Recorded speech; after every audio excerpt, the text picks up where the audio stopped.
Well, we're at the Wolf Creek Cemetery. It's December 27th. I'm Russ Hansen, the sexton. I had a email message today that said that a person had died and they'd like to have the cremation burial on January 12th or 13th, I believe. Anyway, Saturday. And right now, we've had a real mild spell, and the ground is thawed out again. It had been frozen. So, and then we're supposed to go into cold weather. So my guess is it will have frozen up, and we actually may have snow. So I'm going to prepare for digging a cremation opening in just before the probably the Friday of the day before. My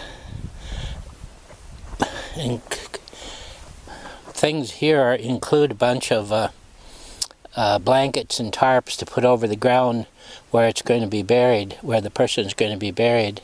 So the first thing I do is we check. We know what lot, this is lot 107, and we look at the gravestone. Leland, the person who died is Jean Harris. Her husband died in 2015. She's going to be cremated. Typically, the cremation holes are approximately a third of the way from the stone to the foot of the grave. These graves are 10 foot east and west and 4 foot wide. So the first thing I have to do is find the corners. The lot begins back there with the person who bought it was Veeden Harris, who died in 1958, so we can assume the lot was probably bought about then. And he and his wife are buried here, and in Sharon, their daughter is buried here. So that would make 3 graves used, and 1 empty of the 4 in a row here.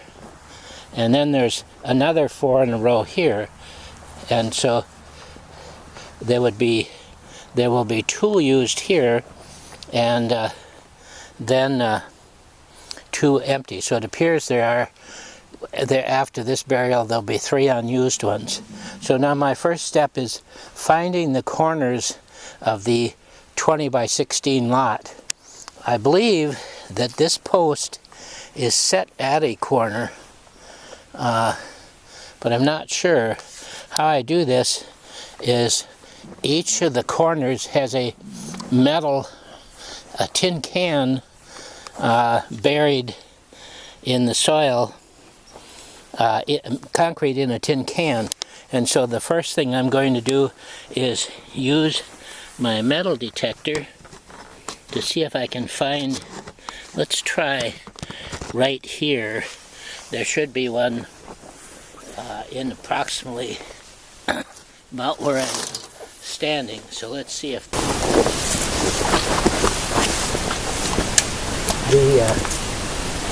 both lots of 8 graves each are down here. I'm pretty sure they put their posts here.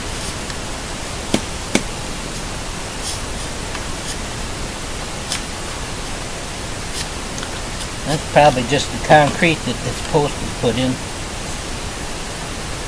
So let's go over 3, 6, 9, 10, 11, 12, 13, 14, 15, 16.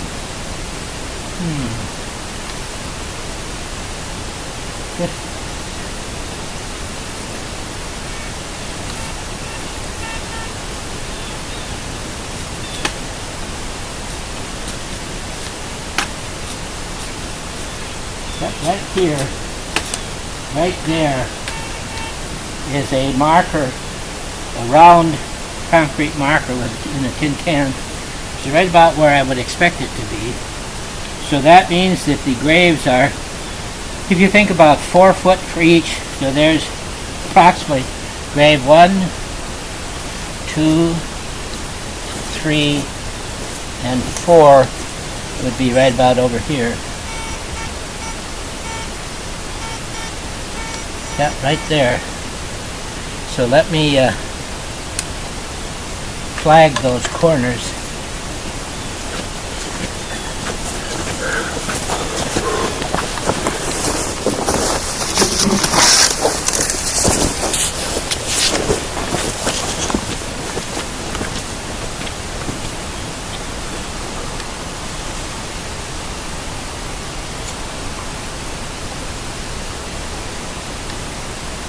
Right there.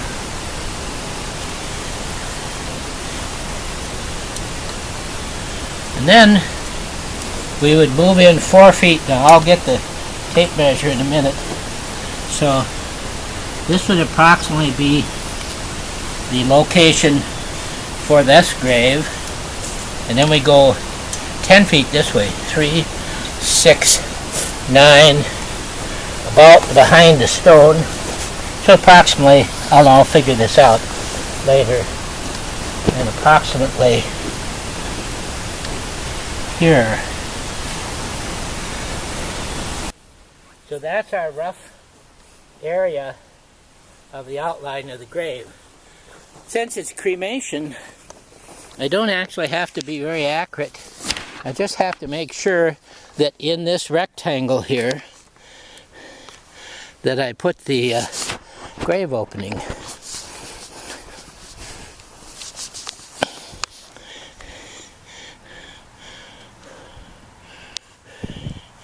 Now, the next thing I'll do is get my tape measure and mark it more accurately, as well as check for one of the things is we're never quite sure if in an old cemetery if people are buried below.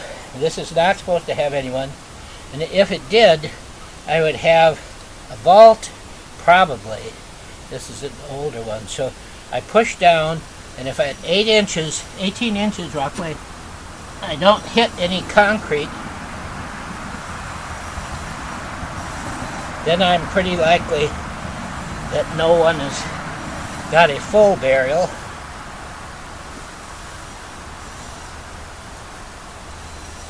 If I did hit concrete, that would be the vault of where the person was buried.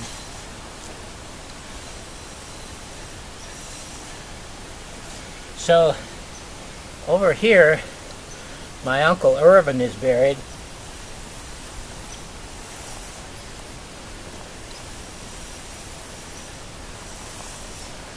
No, up here, my Uncle Irvin is, and that's a vault. So we've decided there are no one buried there, at least in a vault. That would be a problem. So now we actually take and measure off our fearlessly corner. So we go 4 feet to the north to mark the edge of the grave, and we go 10 feet to the east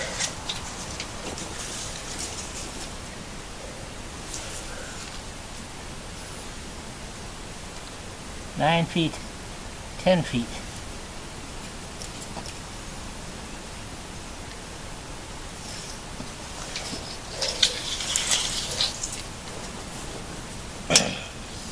Then 4 feet this direction, which is about here. I'll put it in front of the stone. So that tells us the area of where we can bury. If there's going to be 2 cremations, which we allow, the first will be approximately here, and the second would be approximately here. So we center it in the lot. So what I have to do is mark the area where we're going to bury the person.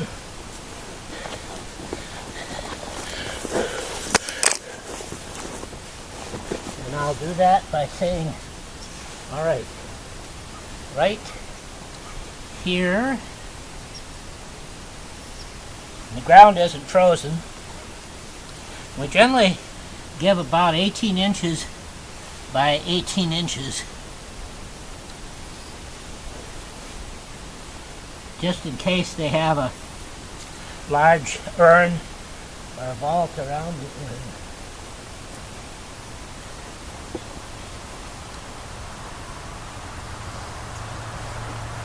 By the time the burial comes, it's quite likely the ground will be frozen. So approximately there, then we'll peel the sod and dig down the approximately 18 by 18 inch hole. So now that we've located the grave, this was an easy one because they have a stone there that already tells us. So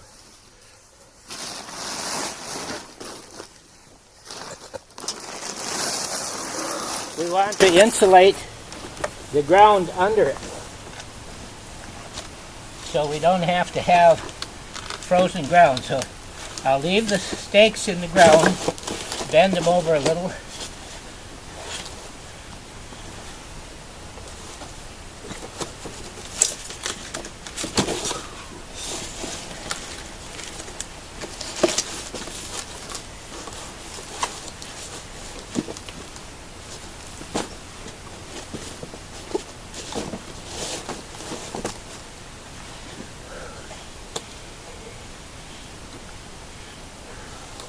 blanket.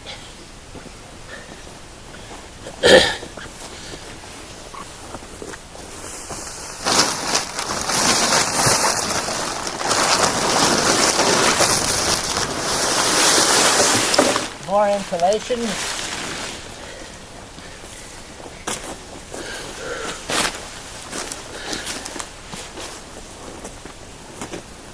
A board to hold it down. And then a tarp to make it so that if we get a snowstorm, we won't have so much shoveling to do.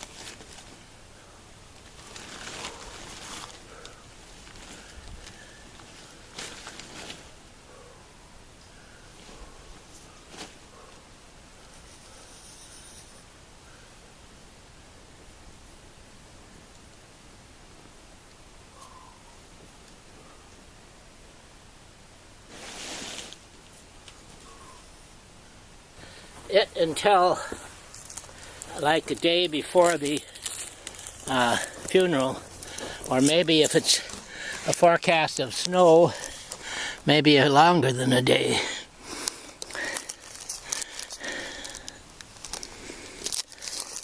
Now that I'm here, the husband who's buried here, Leland Harris, his daughter said that he was a Korean War veteran, and so she was wondering if his name is on our board of veterans. So we'll go over here to this middle lot is actually owned by the American Legion, and they maintain a sign here of folks who were veterans. So since he died relatively recently, it would be in the bottom two rows. Bernizer, Peterson, Davis, Neufeld, Johnson, Menke, Jack Owen, Emerson, Glenn Lucken. No, he's not on here. So we have to talk to the Cushing American Legion and put on Leland Harris, and then we have another one, Larry Anderson, to go here. That's my cousin, Carlos Bergeron. And somewhere, I don't think they're in order only recently of death, so they're probably, yeah, there's Melvin Davidsaver, he died in 50. Oh, there's my Uncle Lloyd. He and I were the same grade in school over here at Wolf Creek.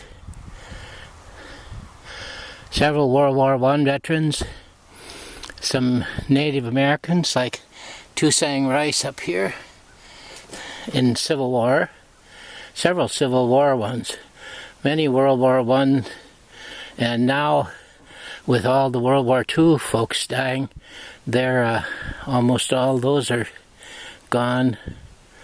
And then we have Korean War, and then there's a few Vietnam War ones here.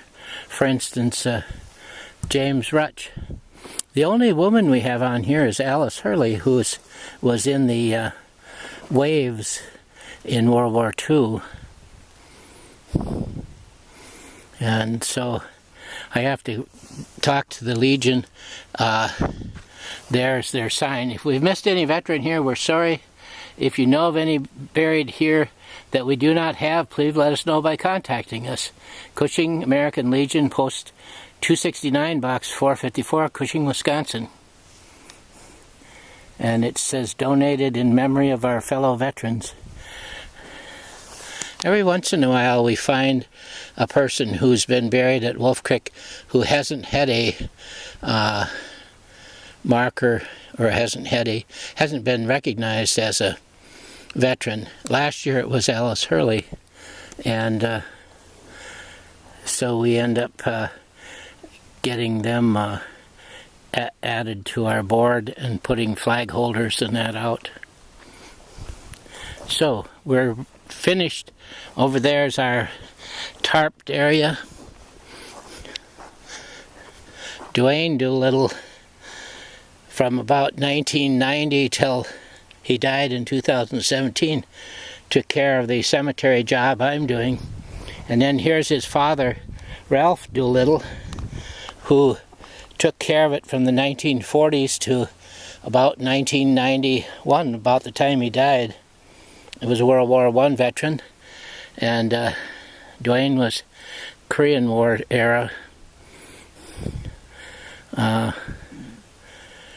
So those two have been for, all right, 50, 70 years or so, the cemetery caretakers or sextons. Quite a few people that have wreaths on their graves.